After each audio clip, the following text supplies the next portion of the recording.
రేపు శనివారం రోజు పసుపు నీళ్లతో ఇలా చేస్తే చాలు 24 గంటల్లో మీ జాతకం మారిపోతుంది, ఖచ్చితంగా ఫలితాలు వస్తాయి అని పండితులు చెబుతున్నారు. కొంతమందికి విపరీతమైన కష్టాలు ఉంటాయి అంటే ఆ కష్టాల గురించి ఎవరికీ చెప్పుకోలేరు. అసలు వారి సమస్యలకు పరిష్కారం అనేది దొరకదు. ఒక్కోసారి చావే ఈ సమస్యలకు పరిష్కారం అనిపిస్తుంది. అంత తీవ్రమైన కష్టాలు అనుభవించేవారు భరించలేని కష్టాలతో సతమతమైపోయేవారు శనివారం రోజు పసుపు నీళ్లతో ఒక చిన్న పరిహారం చేస్తే చాలు 24 గంటల్లో మీ జీవితం మారిపోతుందని పండితులో చెబుతున్నారు. పసుపు నీటిలో కలిపి పసుపు నీళ్లు తయారు చేసుకుని ఈ పరిహారం చేయాలి. పసుపు చాలా శక్తివంతమైన పదార్థం. పసుపుకు భారతీయ సాంప్రదాయానికి ఎనలేని సంబంధం ఉంది. శుభ సూచకంగా పసుపును చూస్తారు. మన తెలుగు వాళ్ళు కొమ్మానికి పసుపు రాస్తారు, కాళ్లకు పసుపు రాసుకుంటారు, ముఖానికి కూడా పసుపు దట్టిస్తారు. అంతెందుకు కూర ఏది వండినా సరే చిటికెడు పసుపు ఖచ్చితంగా వేయకుండా ఉండరు.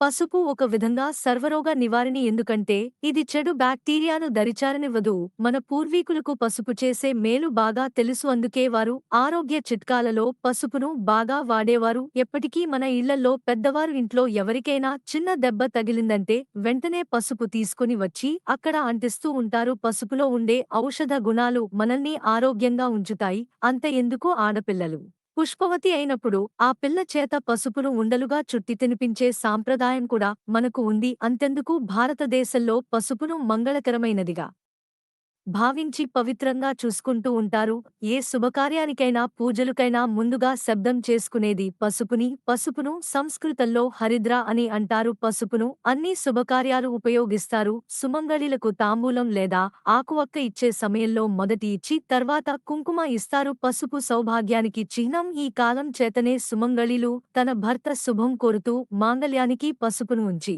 నమస్కరించుకుంటారు. దేవి ఆలయాలలో నవరాత్రి పూజా సమయంలో దేవికి పసుపుతో చేసే అలంకారాలు ముఖ్యమైనవి. ఇలా పసుపు గురించి చెప్పుకుంటూ పోతే చాలా విశేషాలు ఉన్నాయి.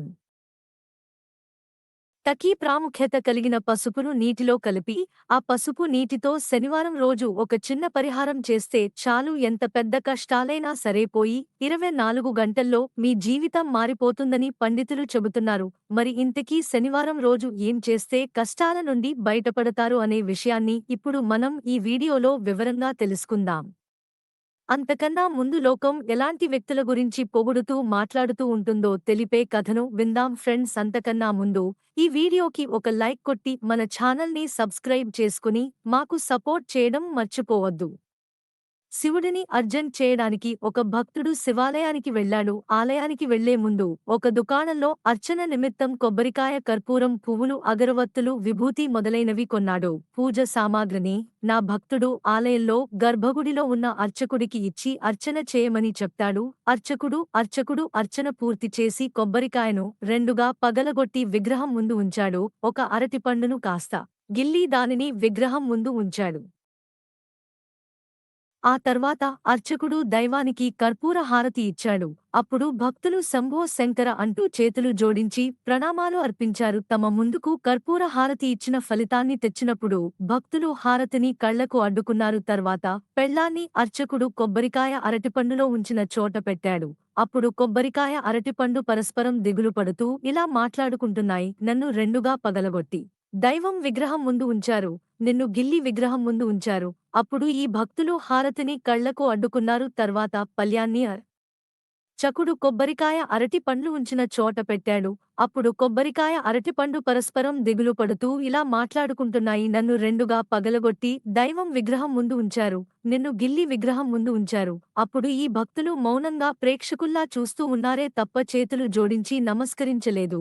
దీన్ని నువ్వు గమనించావా అని కొబ్బరికాయ అరటిపండుతో అంది. అప్పుడు అరటిపండు బాగానే గమనించాను. అదే భక్తులు కర్పూర హారతి ఇస్తున్నప్పుడు మాత్రం దైవనామాన్ని ఉచ్చరిస్తున్న చేతులు జోడించి నమస్కరించారు. మనకు లభించని ఈ గౌరవం, ప్రాధాన్యం మీ కర్పూరానికి మాత్రం ఎలా దక్కింది అంది. ఈ విధంగా పరస్పరం మాట్లాడుకోసాగాయి. ఈ సంభాషణ అనంతరంలో అవి కర్పూరం తనను దహనం చేసుకుని భక్తుల దైవ విగ్రహాన్ని బాగా దర్శించుకోవడానికి దోహదపడుతుంది. ఆ విధంగా తనను కర్పూరం ఆత్మత్యాగం చేసుకోవడం వలన దానికి అంతటి గౌరవ మర్యాదలు లభించాయి అని తేల్చుకున్నాయి కాబట్టి తన కోసం మాత్రమే జీవించే వ్యక్తిని లోకం స్మరించి కీర్తించదు. జనుల హితం కోసం ఎవరు తమరు త్యాగం చేసుకుంటారు, స్మరిస్తూ ప్రార్థిస్తారు. ఇదే ఈ కథలోని నీతి. ఇక వీడియోలోకి వస్తే, ఎవరైతే భరించలేని కష్టాలతో బాధపడిపోతూ ఉంటారు, ధన సమస్యలతో దిగులు పడుతూ ఉంటారో, మా ఇంటిపై అందరు కళ్ళు పడి మా ఇంటికి నరదృష్టి తగిలింది అని అనుమానపడుతూ ఉంటారు, వారందరూ కూడా చక్కగా శనివారం రోజు స్నానం చేసుకుని ఏదో ఒక సమయంలో ఒక గాజు గ్లాసులు తీసుకుని ఆ గ్లాస్తో నిండుగా నీటిని పోసి ఒక 2 స్పూన్ల పసుపును నీటిలో కలపండి. ఆ నీటిలోనూ ఒక అర టీ స్పూన్ జీలకర్రను కూడా వేయండి. తర్వాత ఈ గ్లాస్ నీటి మీద మీ కుడి చేయి పెట్టి మనసులో మీ కోరికను చెప్పుకోండి. అంటే, నాకు పలానా సమస్య ఉంది, ఆ సమస్యలతో నేను బాగా ఇబ్బంది పడుతున్నాను, మనశ్శాంతిగా ఉండలేకపోతున్నాను అని, లేదా నాకు బాగా డబ్బు విషయంలో ఇబ్బందులు ఎదురవుతూ ఉన్నాయి, ఆ ఇబ్బందుల నుండి ఎలా అయినా సరే బయటపడాలి అని, లేదా మా ఇంటిపై అందరి కళ్ళు పడి నరదృష్టి పెరిగిపోయింది, నరదృష్టి పోవాలని, ఎలా మీకు ఏ సమస్య అయితే ఉందో ఆ సమస్య పోవాలని కోరుకోండి. అలా కోరుకున్న తర్వాత ఈ గ్లాస్ తెచ్చి మీ ఇంట్లో అందరికీ కనిపించే చోట పెట్టండి. అంటే హాల్లో గాని గుమ్మం పక్కన గాని పెట్టండి. అలా పెట్టినప్పుడు ఒక మంచి నిమ్మకాయను ఈ పసుపు నీటి వేయండి. ఇలా పెట్టిన పసుపు నీటిని 24 గంటల పాటు కదపకుండా అలాగే వదిలి వేయండి. శనివారం రోజు ఉదయం లేచినప్పటి నుంచి రాత్రి పడుకునే లోపు ఎప్పుడైనా సరే ఈ పరిహారం చేసుకోవచ్చు.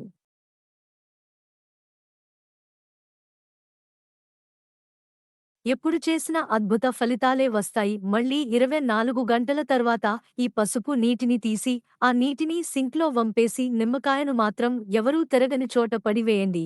ఇలా ఈ పరిహారం చేసిన 24 గంటల్లో మీకు ఉన్న అన్ని సమస్యలకు ఖచ్చితమైన పరిష్కారం లభిస్తుంది. మీకు ఏ సమస్య ఉందో, ఏ సమస్యల వలన మీరు ఎన్ని రోజుల నుండి తీవ్ర మనస్తాపానికి గురవుతున్నారో ఆ సమస్యల నుండి బయటపడతారు. ఇది చాలా పవర్ఫుల్ పరిహారం, ఖచ్చితంగా కలుస్తుంది, ఫలితం వస్తుంది. కనుక భరించలేని సమస్యలతో ఉన్నవారు శనివారం రోజు తప్పకుండా ఈ పరిహారం చేసి ఆ సమస్యల నుండి బయట